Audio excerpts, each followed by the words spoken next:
that we had set out in our demands. These include electoral justice, which encapsulates audit of the 2022 election process, restructuring and the constitution of the IEBC, increase of the timelines for the Supreme Court to hear and determine a presidential election petition from 14 to 21 days, and a commitment to the spirit of multi-party democracy.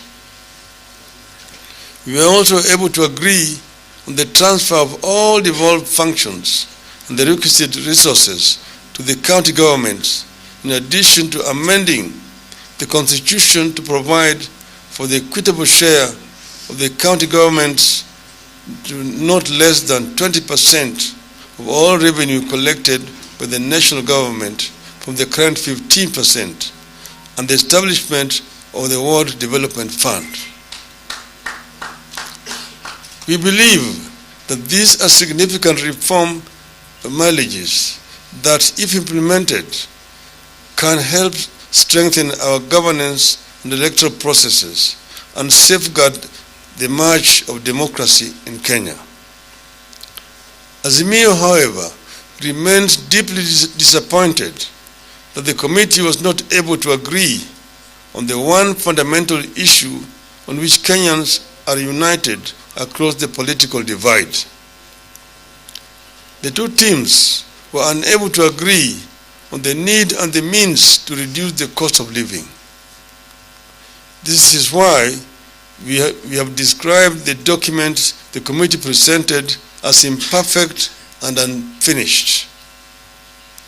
It was not for lack of trying on our part that the committee was unable to agree on the issue of cost of living. Kenyans will recall that at the beginning of the talks, the Kenya Kwanza administration was adamant that cost of living would never be taken to the discussion table, let alone being discussed. The Kenya Kwanza had insisted that the only issues it was ready to discuss were the reconstitution of the IEBC, implementation of the 2/3 gender rule, entrenchment of constituency development fund, establishment and entrenchment of the office of the leader of the opposition, and the embedment of the office of Prime Cabinet Secretary. Through persistence and insistence, we forced cost of living onto the table. We had hoped that as the talks progressed, while life got harder for Kenyans, Kenya Kwanza leaders could have the empathy, soften their hearts, and agree to lessen the burden their policies had imposed on Kenyans.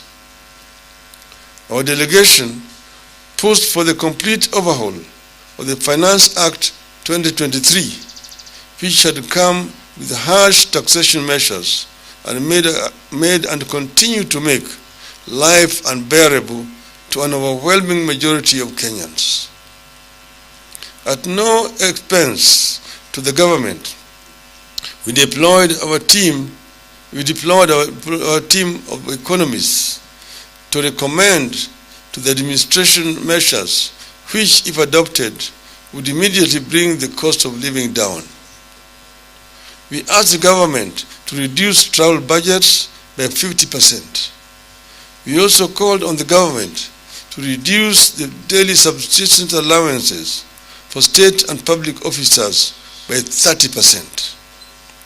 We further asked the government to reduce the road maintenance levy and the anti-adulteration levy by 5 shillings and 3 shillings per litre respectively.